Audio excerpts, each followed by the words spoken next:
Oke, terima kasih banyak Dokter Zakaria. Eee, oke, sebelum kita tangguhkan kita punya khusus nih untuk, sesi ini, ada apa persoalan yang ingin diajukan kepada Dokter Zakaria? Assalamualaikum. Salam, Azri Labuan kah? Labuan, Labuan, Azri on, Oi, Labuan. kawan lama, lama tidak kedengaran, lama tidak Ya, kelihatan. Oh, ini pakarnya Azri nih, penulis dalam newspaper kita nih. ya dokter, pengusian yang sangat baik. Terima kasih banyak-banyak panduan kepada kita semua lah. Soalan saya ialah mau memulakan tuh dokter teks ucapan tuh. Kadang-kadang idea itu ialah bos cakap buat teks ucapan nih untuk besok ada majelis. Mau memulakan, bilang pelanggan pertama lah. Masih dokter. Oke. Terima kasih Saudara Azri, sahabat saya yang lama jauh dari Labuan. Saya masuk 2006, antara orang yang terawal saya jumpa Saudara Azri ini. Ya, Saudara Azri pun dalam bidang kewartawanan sebenarnya.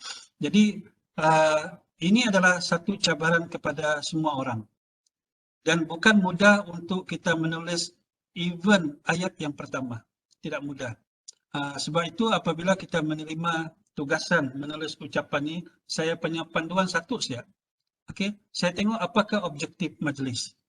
Lepas saya melihat kepada objektif majlis, saya cuba cari daripada maklumat-maklumat sama dari buku-buku. Zaman itu buku-buku lah, zaman sekarang online. Dan bila sudah saya nampak sedikit maklumat-maklumat itu, dari situlah idea saya mula berkembang. Maksud saya di sini ialah sebenarnya semua orang berupaya untuk menghasilkan ucapan, yang penting bagaimana memulakan. Jadi soalan Saudara Azri tadi, bagaimana memulakan. Kalau ikut cara saya, cara memulakan, saya bukannya seorang yang boleh insting tahu. Tidak, saya the first thing yang saya buat ialah apakah objektif program. Saya cek di Google lah, objektif program. Dan saya tengok background speaker. Ini saya tips yang kedua. Sebab dalam perkongsian saya tadi itu, kalau rakan-rakan faham, saya selalu katakan bukan kita yang menyampaikan ucapan. Prasmi yang menyampaikan ucapan. Jadi untuk menghasilkan suatu ucapan yang berimpak, kita kena pastikan itu ada sinergi isi dan orang yang bercakap itu. Sebab itu kadang-kadang bila ada majlis penganjuran sangat penting membuat keputusan siapakah yang dijemput. Jangan kerana kawan-kawan, jangan kerana baik dengan seseorang, jangan kerana dia memberi impak yang baik untuk organisasi. Tidak. Kita kena tengok relevan dari sudut adakah dia sesuai dengan konsep majlis. Itulah sharing saya Saudara Azri, iaitu kita pergi lihat apakah objektif majlis. Dan kita lihat personality orang yang menyampaikan ucapan itu. Lepas itu insyaAllah ideas itu akan berkembang dan akhirnya kita akan menghasilkan ucapan yang diharapkan. Terima kasih. Assalamualaikum. Waalaikumsalam. Terima kasih Encik. Ini kan? Bila saya bagi bukanlah berkongsi pandangan lah, berkongsi ilmu yang ada lah. Dalam satu majlis tu kita selalunya akan ada sekurang-kurangnya ada dua ucapan. So yang pertama adalah ucapan daripada tuan rumah dan yang kedua adalah daripada perasmi. Dan selalunya tugas-tugas untuk membuat teks ucapan ni selalunya diserahkan kepada satu orang staf. Itu contohlah selalunya. Tapi ada juga yang dibagi-bagi. And then selalunya yang menjadi kekeliruan tu especially bagi yang mungkin tidak pernah menulis teks ucapan, so selalunya berlaku adalah teks ucapan tu hampir sama isinya. Jadi itu yang selalu saya tengok lah. Sebab ada beberapa kes yang pernah berlaku di UMS sendiri, isi ataupun poin daripada teks ucapan tuan rumah dengan poin teks ucapan daripada perasmi boleh dikatakan 80% sama. So kalau boleh kita elakkanlah dari benda ni berlaku. So pandangan saya kalau kata untuk teks ucapan tuan rumah, dia hanya menceritakan tentang majlis itu saja. Macam yang Dr. Jad beritahu tadi, objektif, tujuan, ataupun poin-poin yang maklumat-maklumat yang berkaitan dengan peserta, macam tu. Tapi untuk yang perasmi, sama ada perasmi, kalau kata contoh dia, kalau macam yang paling dekat perasmi dia Naib Chancellor, so Naib Chancellor dia tidak akan bercerita lagi tentang dia punya berapa orang peserta apa semua, tidak lagi. So mungkin lebih skop dia lebih luas lah daripada majlis tu saja, dan mungkin benda ni mungkin akan ada cadangan daripada Naib Chancellor untuk kita kembangkan lagi event ke benda-benda macam tu lah. Selain daripada itu macam format tu bagi saya dia atas keselesaan perasmi itu sendiri, ataupun contoh dia kalau kita ambil memang Naib Chancellor lah. Macam kalau kita memang selalunya kita akan tulis memang saiz besar-besar lah, 16 font dia apa semua, itu standard sebenarnya. Tapi ada setengah-setengah perasmi tu dia jenis yang tidak suka pakai spek tu. Dia mungkin tak tahulah dia malu ke ataupun tak pastilah. Tapi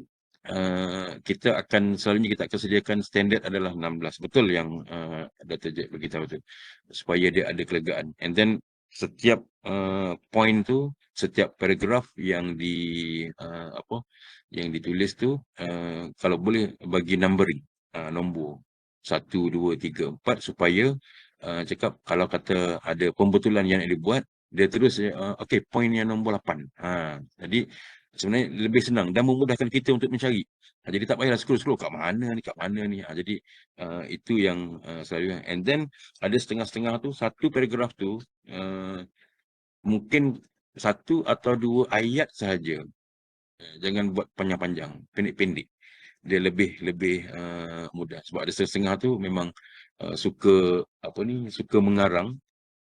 So, bila suka mengarang, macam kadang-kadang tu sampai satu page tu macam ada 3 ayat, 4 ayat, 5 ayat penuh full. Jadi kalau boleh kita elakkanlah. Dia sebenarnya bila kita menulis tu, kalau kita menulis yang panjang-panjang ni, baik kita bagi 1-2 ayat, lepas tu kita terus tukar inilah paragraf.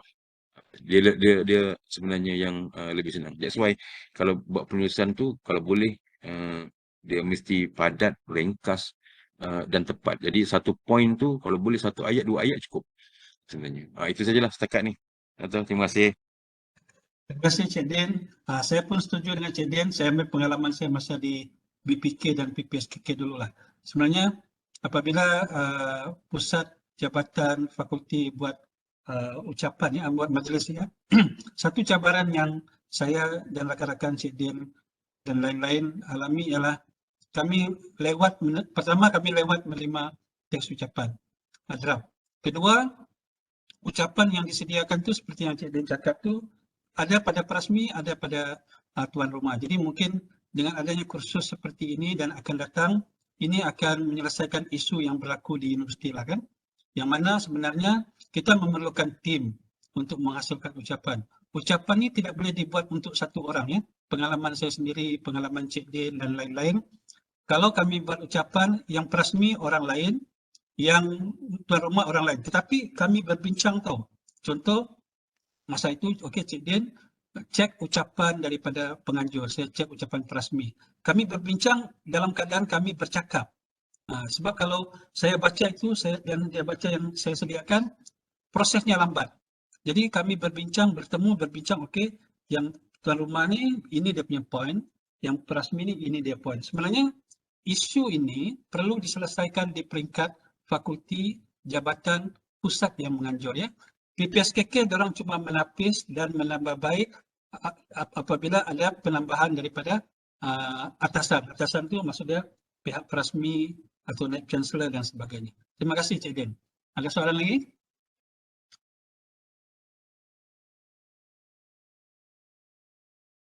Waalaikumsalam warahmatullahi wabarakatuh. Waalaikumsalam. Dr. Dr. Jack, Talib FPSK. Oh ya, Talib, apa kabar? Ini kawan baik Okey, saya. alhamdulillah bosku. Sorry Terima bos, kasih. perasaan, sorry bos. Ya, okey bang.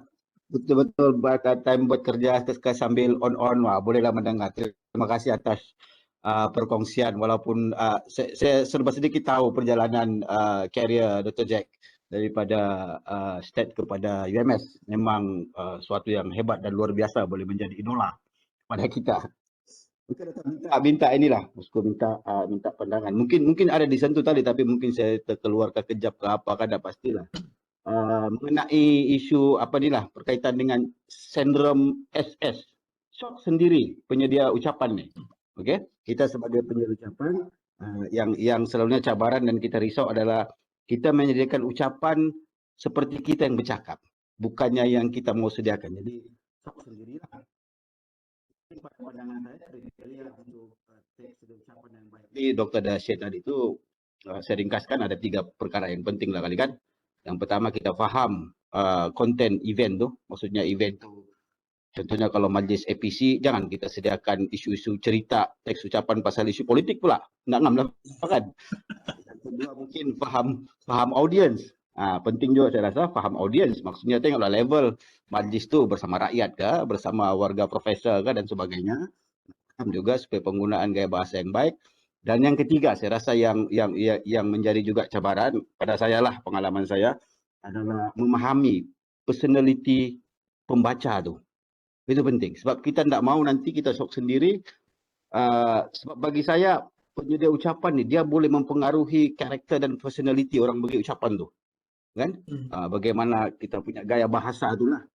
Macam visi pertama lain dengan visi kedua kita dan seterusnya lah. Masing-masing ada kelebihan dan karakter masing-masing. Kita tidak mau contohnya kalau saya memberi ucapan kan orang sediakan saya ni contohnya saya ni nakal tapi teks ucapan tu banyak hadis-hadis. Jadi orang akan nampak pembohong saja dia ni. Pirang saja. Jadi kita tak mau begitu bang. Kan? Jadi bagaimana Dr. Jack kita perlu memahami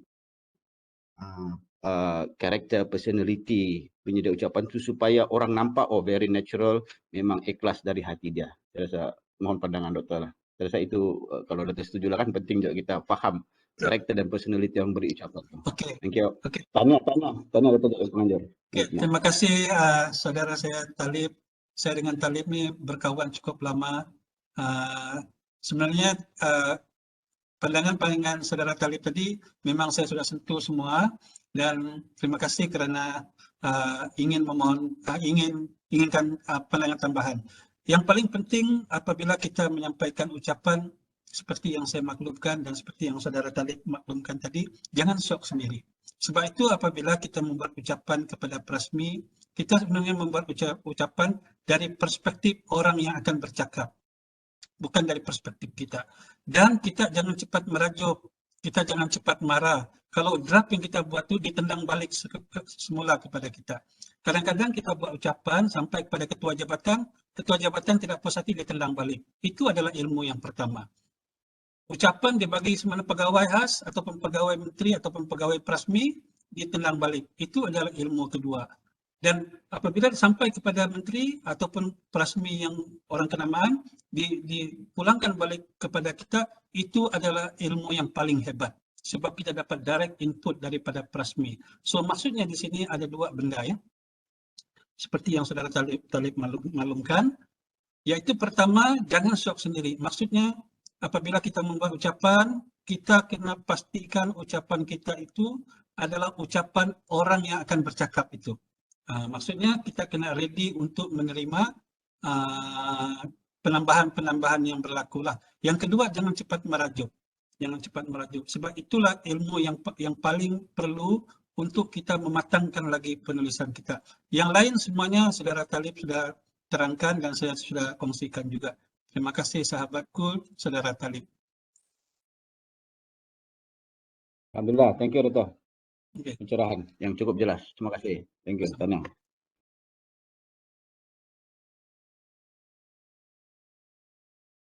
Okey, ada apa-apa soalan sebelum kita akhiri? Sebelum kita bergambar. Dr. Jack. Waalaikumsalam. Okey. Dike sini.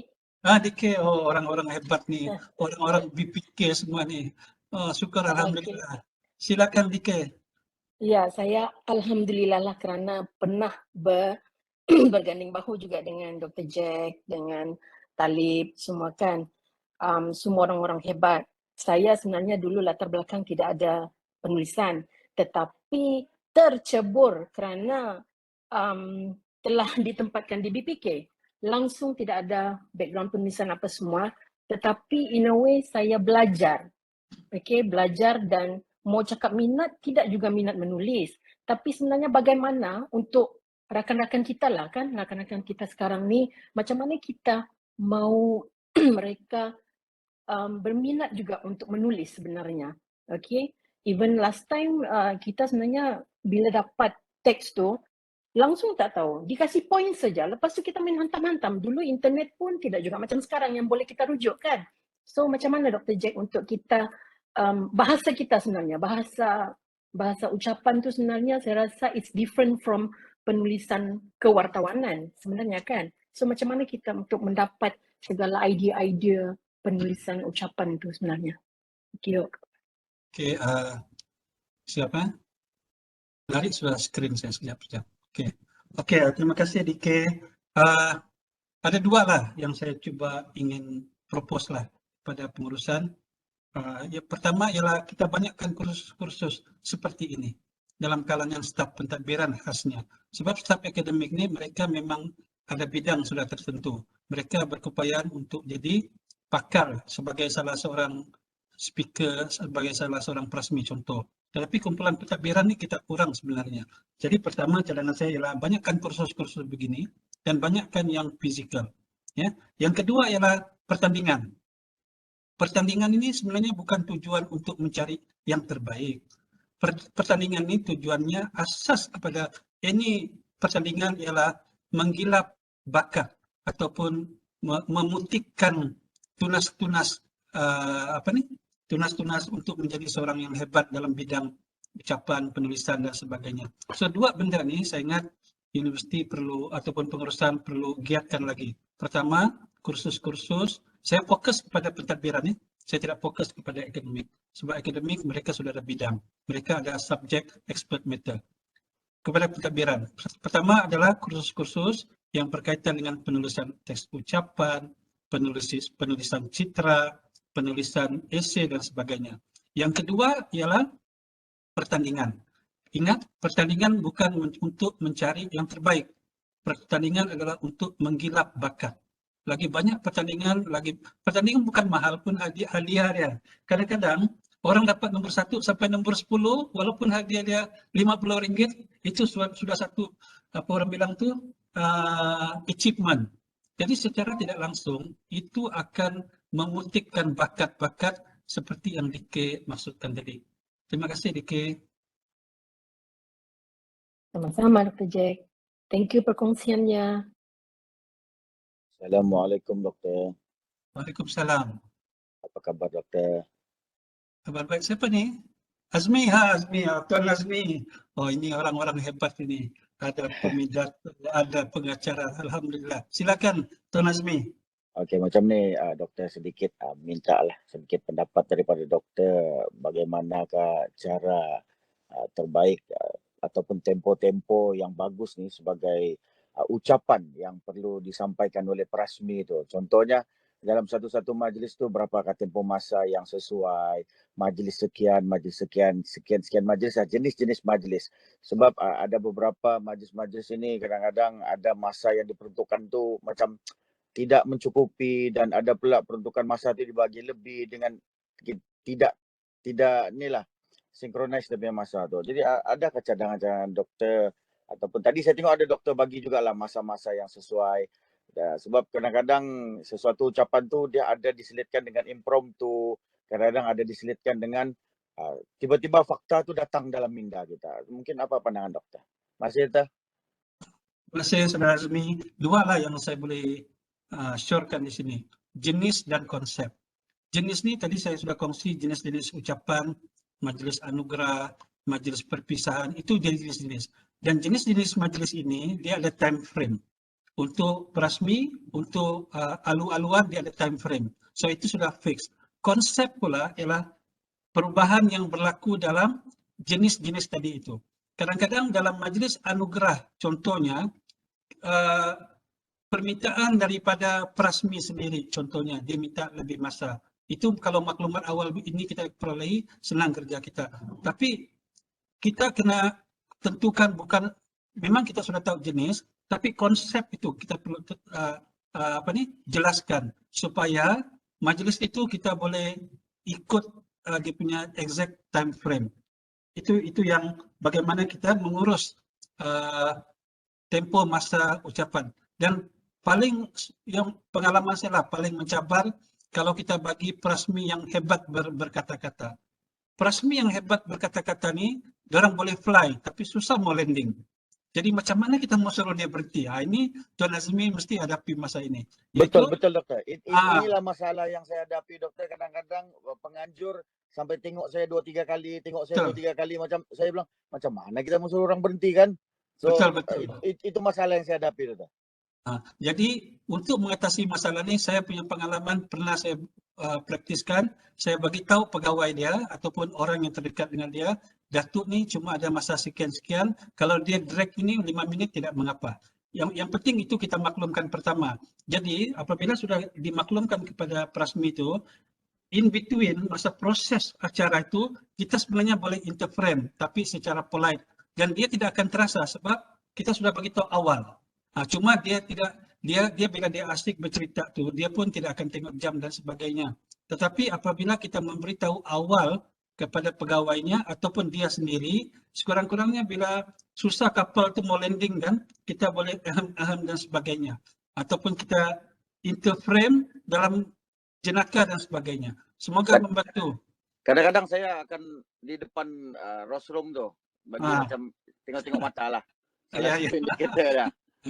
Itu yang special skill tu, Mi. Special skill tu yang kena perlu. Ya. Terima kasih perkongsian doktor. Terima kasih. 3 jam tidak rasa bersama doktor. Thank you doktor. Assalamualaikum. Salam. Ada lagi kalau tidak kita boleh berhenti. Kalau ada saya jawab saya ni. Saya ni jenis suka menjawab soalan, berkongsi. Kalau tidak, Saudara Nasir, over to you. Okey, terima kasih doktor. Terima kasih juga peserta-peserta yang hadir pada hari ini.